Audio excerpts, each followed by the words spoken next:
Good morning students. Welcome to our history class.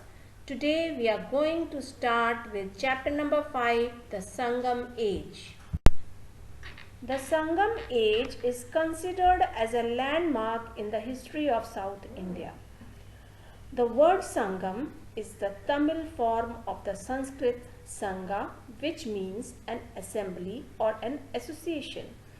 Thus, the Sangam age refers to the period when bulk of Tamil literature was composed by a body of Tamil scholars and poets in 3 successive literary gatherings called Sangam. The 3 kingdoms of Cheras, Pandyas and Cholas were at war with one another.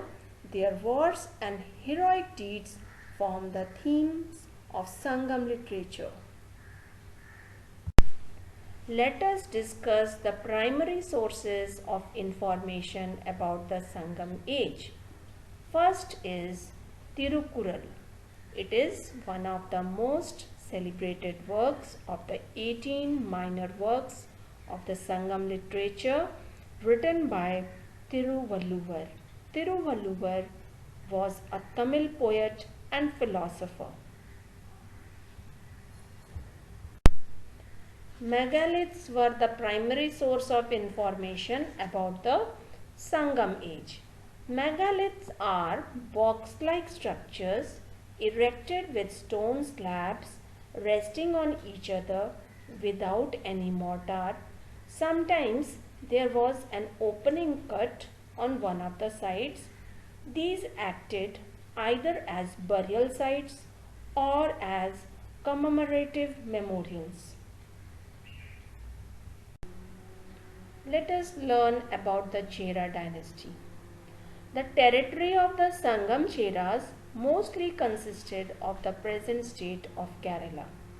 The Chera Kings of the Sangam age were known by many titles such as Vanavar, Villavar and Malayar. There were 2 important lines of Chera Kings. The first one started from Udayan Cheralathan and the second from Irumporai. The kings belonging to these 2 lines ruled the Chera kingdom. Their capital was Vangi and their chief port was Thondi. Their symbol on the flag was bow and arrow. The most popular king of the Sangam Cheras was Chiran Singuthuvan.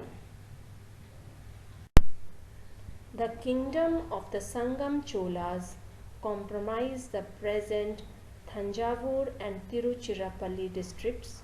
The Chola kingdom is referred to in the Sangam literature as Chonadu, Kaveri Naidu, Kaveri Susnadu, Neer Nadu and Punal Nadu. These names indicate the rich water resources of the Chola country. The river Kaveri that flowed through the Chola kingdom made its soil fertile. The capital of the Sangam Cholas was Urayur. Their second capital was Kaveri Pumpatinam. It was also the chief port of the Sangam Cholas. Their symbol was tiger. The Sangam literature mentions a number of Chola kings. They had surnames like Kili, Valavan, Senni, Cholan. The most popular among the Cholas was Karikalan. He was popular for the development of activities in his kingdom. He built the dam called Kalnai across the river Kaveri. Its water was used for irrigation. He fortified the port city and he made it its capital. And he was generous towards the Tamil poets and he patronized them. The extent of the Pandem Kingdom during the Sangam age comprised the present districts of Madurai, Tirunelveli, Ramnathpuram. The Pandya kings were known as Maran, Valudhi and Chezian. Their capital was Madurai and their chief port was Korkai. Their symbol was fish.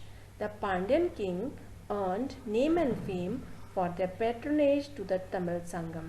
It can be said that their capital, Madurai, has remained the capital of Tamil language and literature.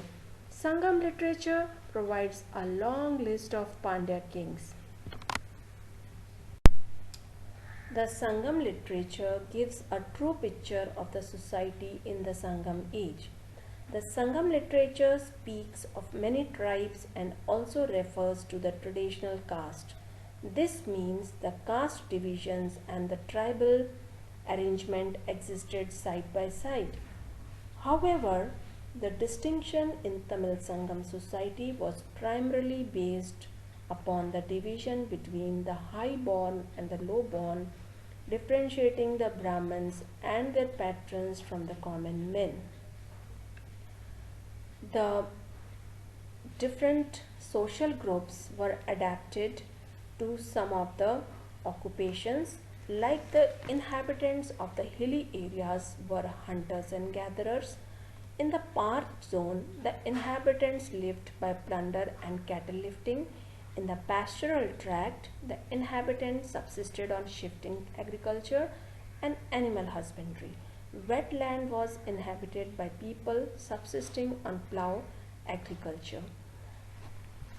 Regarding their food and dresses, grain, meat, fish formed the chief articles of food, with vegetable and milk products.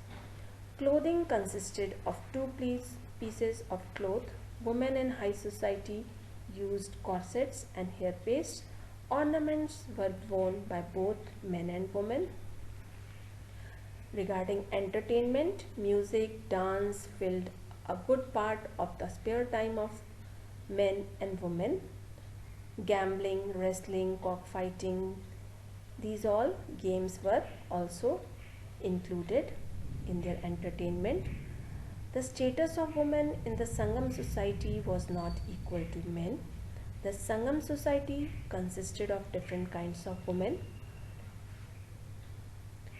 Regarding marriage, there is little information about the institution of marriage during the Sangam age.